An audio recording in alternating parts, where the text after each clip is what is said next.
The meaning crisis as a sign of hope, as featured in Belonging Again. The issue isn't so much that we lack answers on how to solve it, but that we are holding ourselves to a higher standard. The meaning crisis, as Dr. John Vervaeke calls it, is a pressing problem which is discussed extensively throughout O.G. Rose. Explained and addressed focuses on it, and Belonging Again, the book, is a sociological exploration of the consequences civilization faces when it lacks givens according to which it can organize its actions, for good and for bad. Our situation is arguably dire, as I agree there is reason to think. But here, I want to suggest a way that the crisis can be seen in a more positive light. Here, I want to argue that the meaning crisis partially exists because humanity no longer settles for old solutions, which is to say that we now hold ourselves to higher standards. We often discuss the meaning crisis, like civilization walked down a few roads, took a wrong turn, and now finds itself at a dead end. We turn around and find the way we came closed off. We're stuck, and we have no idea what to do. Metaphorically, at least, this is how I think most of us think about the meaning crisis. It strikes us as a room we can't escape, hopeless. But I submit that this is not the case. We, in fact, do know how to solve the meaning crisis. We have centuries of examples, and we could employ them whenever we liked. In fact, some groups of people and tribes are employing classic solutions to the problem. But many of us view these people as doing something wrong and immoral. It's not that we don't know how to solve the meaning crisis. Instead, it's that we refuse to solve the crisis as civilizations in the past did. What do I mean? Well, just look back on history. There are lots of solutions to the meaning crisis. Here are some examples. Nationalism, fundamentalism, racism, bigotry, thoughtlessness, isolationism, closed-mindedness, war, violence. All of these are live options for us right now. But because we don't accept these solutions anymore, we are suffering a meaning crisis. I think this is an important framing because we tend to view the meaning crisis as purely negative, as a kind of dilemma resulting from careless stupidity. Whenever the topic comes up, the tone is one that reflects the sentiments of what have we gotten ourselves into. That's how I hear it, at least. I would like to complexify that framing and suggest that, arguably thanks to a moral evolution, we have chosen to suffer our crisis. It is not simply something we have stumbled carelessly into, but something we have decided to suffer because we demand ourselves to do better. Perhaps this puts us in a situation where we never overcome the meaning crisis. I don't know. But if this is the case, I think we can view ourselves as willing to go down fighting versus resort back to racism, nationalism, and other past sins. The counter to this could be that we really can't choose racism or close-mindedness or the like anymore because our civilization has advanced to a place where these options are thankfully no longer allowed. But that only strengthens the point. These options are possible, but not accepted. We have imposed a restriction on ourselves. Now, today, these options are a yes-no, meaning we could do them and yet won't allow ourselves to do them. We are like people in the past standing up for justice who could have backed down when the powerful told them to withdraw and yet wouldn't allow themselves to back down, aware that they would lose the fight for righteousness and justice if they did. Similarly, we really could indulge in nationalism and bigotry if we let the meaning crisis get to us, but we are doing everything in our power to not allow ourselves to give in to that temptation. We're fighting. We're fighting to keep the gains we've made through history. A concern of O.G. Rose has been to find new sources of meaning for our globalized and pluralistic world, centered often on the question of intrinsic motivation, because I do not deny that the meaning crisis requires us to find such sources.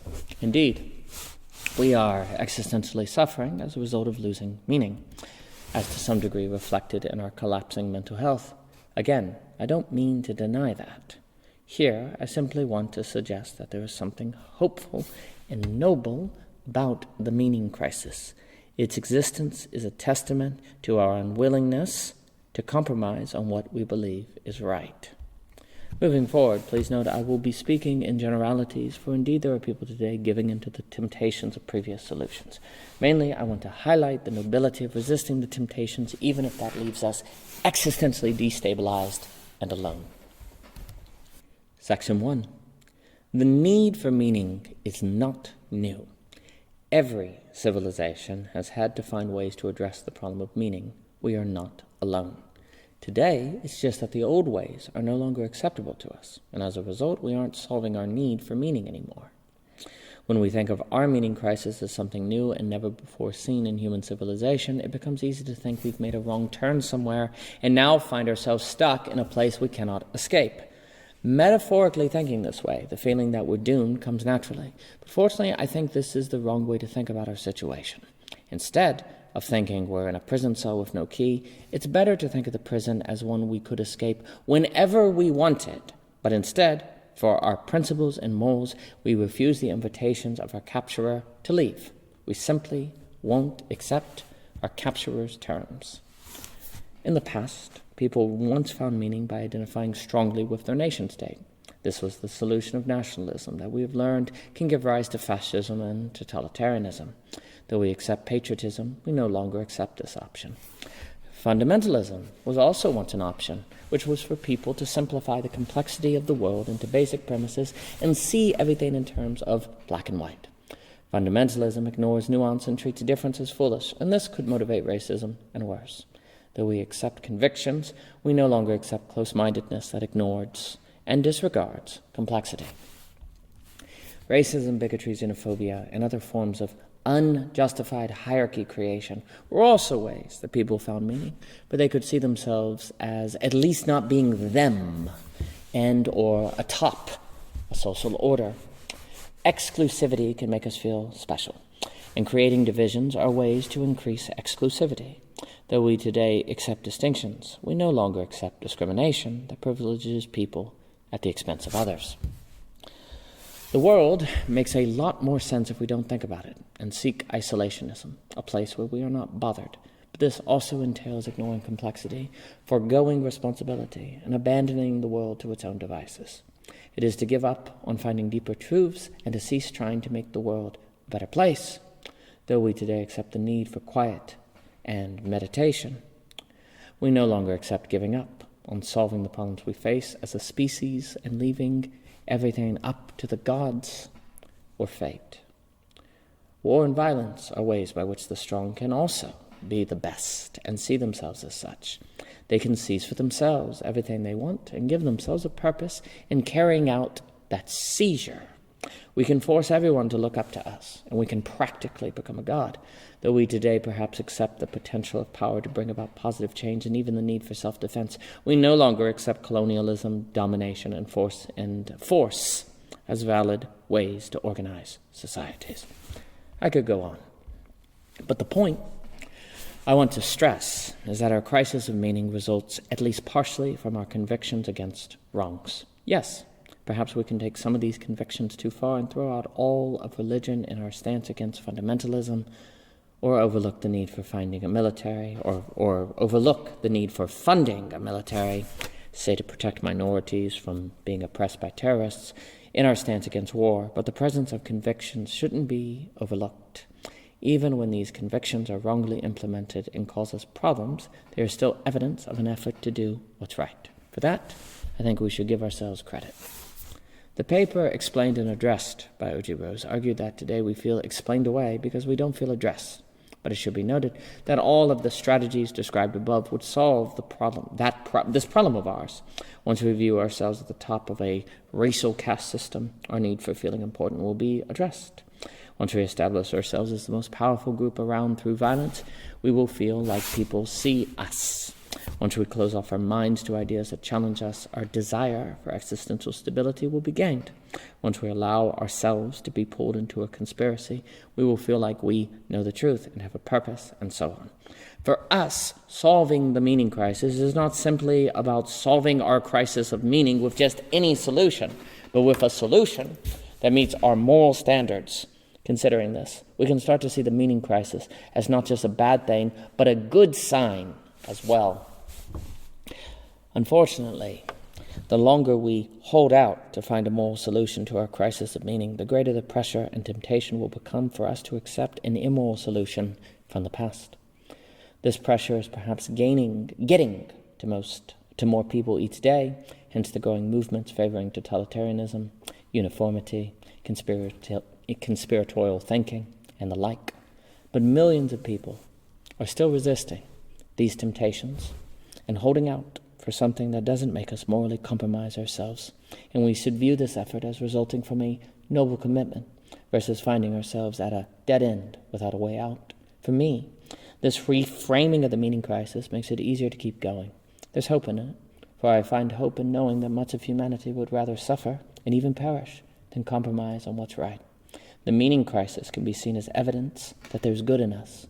Unlike some critics of postmodernism suggest, goodness has not lost all meaning. Section 2.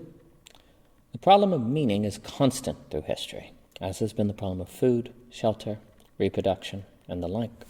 Perhaps in the past, because basic survival was so difficult, the very act of feeding the family was meaningful enough to fill our existential needs, which is to say that, in the past, fixing a meal killed 2 birds with 1 stone. Now, since food is relatively easy to get, and eating generally no longer thought of by the society as a difficult task, filling our bellies and filling our existential needs have been separated. This means we have more to do to feel complete, and it is while faced with that challenge that a crisis of meaning can emerge. When it does, we can be tempted to solve the crisis by betraying our ethics. We are suffering a crisis of meaning not simply because past generations were wiser than us and we more postmodern, relativistic, and foolish, but because past civilizations were more comfortable with options that we no longer accept. Yes, certainly, relativism and the deconstruction of givens under pluralism is a very big part of the story, and we somehow have to figure out how to address that problem, as Belonging Again by O.G. Rose argues. However, it should be noted that the destabilizations of givens alone wouldn't have caused us the meaning crisis if we also didn't disqualify certain options from consideration because we now view them as immoral and or outdated. Our age isn't the only age in which givens have been destabilized. For arguably every age where the economy has undergone a profound change, where there has been a war, where there has been a change in religious thinking and the like, has entailed a similar destabilization. However, our age might be the first to have undergone this destabilization and not allowed itself to indulge in any of the options previously considered valid. If this is the case, we can start to see the meaning crisis as evidence of moral advancement and self-imposed for the sake of doing what's right. Please do not mistake me as claiming that everything in the past was immoral and that we shouldn't consider anything from the past as a potential source for wisdom, guidance, and the like. I, for one, think we have gone too far in our dismissal of philosophy, metaphysics, and theology, as we have been too eager to disown the ideas of past thinkers we see as outdated. If there are moral solutions to our crisis of meaning, I strongly believe that material for those solutions will, partially at least, be found in ancient sources. So please do not understand me as supporting a progressive fantasy of some kind. Rather, my point is only that there are many social strategies for managing the problem of meaning that we today no longer accept, and that this commitment against those strategies is a significant component for why the meaning crisis is even a crisis. It is not that we have stumbled into a dead end with no road out, or that we are locked in a room without a key. Our inability is self-imposed, because we view the available options as wrong. Past generations didn't find these options wrong, and so they did not suffer a crisis of meaning like we did. We, however, have raised our standards, and for that evolution we are paying the price. Instead of a child who has found himself lost in the forest without any idea of how to escape, what I believe is the common metaphoric understanding of the meaning crisis, I would argue that from another angle, we are more like Thomas More, being offered freedom by King Henry if only he would accept Henry's annulment, or Malaya refusing to follow orders from the Taliban. Both More and Malawa suffered for their refusal to give in, but there is something grand and noble about the refusal. Section 3. Personally speaking, realizing that the problem of meaning is as old as humanity, and that we are suffering and experiencing the need acutely due to our refusal to use old and immoral solutions, helps me live with it. I am not stuck in a room I cannot escape, for I could escape at any time, in the same way that Thomas More could escape execution by giving King Henry what he wanted. Instead, I am choosing not to escape by a way that would have me repeat the wrongs of the past. I'm looking for a new way, a way I'm still trying to figure out. That road might ultimately not exist. There is a real risk here, and the longer I look without finding the answer, the more intense and difficult the pains and tensions of the meaning crisis will become for me. But we must endure. With time, the temptation to give in and use old solutions grows stronger.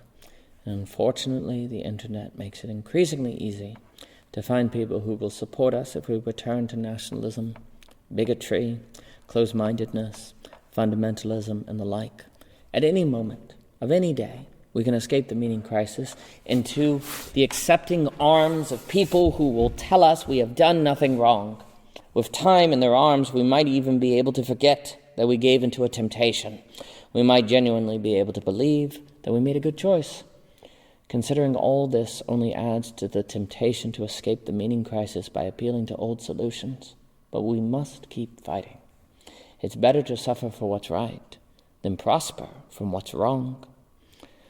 Belonging Again elaborates on the death of character by Dr. James Hunter and explains why the loss of Givens makes it so difficult to meaningfully stand up for something that isn't relativized into mere preference or moral platitudes. Character seems gone today, a lost possibility. But I'm starting to wonder if there might be hope for it. Once I think about the meaning crisis as a problem that has always been with us and resulting from a noble refusal to accept old solutions, our very suffering of the meaning crisis starts to feel noble and heroic. We can be seen like Bonhoeffer, imprisoned for our beliefs and principles, or Malawi, shot by the Taliban for doing what's right. The meaning crisis can be seen as a price we pay for our beliefs, and there is something inspiring and charactered about paying that price. Now, please don't mistake me. I think we need to keep thinking the meaning crisis, and hopefully the works of O.G. Rose aid in their search. There would have been nothing wrong with More or Bonhoeffer accepting freedom from their imprisonment if they could have done so without compromising their principles, and it is not wrong for anyone to try to save their lives on the right terms. So again, please do not mistake me as saying that we should accept the meaning crisis and not try to do anything about it. Rather, I am saying that we should not metaphorically think of our crisis of meaning as a room we cannot escape. We can escape, and we know how, but we do not accept the terms. Instead, we'd rather face the existential anxiety resulting from trying to love our country without treating it like a religious idol, from accepting the complexity of life versus simplify it into fundamental premises, which requires taking on everything the truism of the rational trilogy explores, from us accepting different races, worldviews, cultures, and the like. We are committed to not using violence to escape our existential crisis, though we easily could. For this restraint, we are suffering, but that suffering is noble. The hope of this short work has been simply to offer a new way of seeing our crisis of meaning so that we might hold on to hope and not fall into despair. Hope matters, but only if that hope doesn't arise out of wrongs and immoralities. Suffering a loss of meaning, we must refuse to accept cheap hopes, like those found in nationalism or conspiracies, and instead cling to the costly hope, to allude to Bonhoeffer, that comes from sticking to our values and believing that, if we keep working at it, things can work out. But perhaps things won't. Perhaps, in the end, those who gave into the temptations of bigotry, nationalism, fundamentalism, and closed-mindedness will find meaning in their lives, while we never find a new solution to the meaning crisis, which doesn't compromise our beliefs and morals.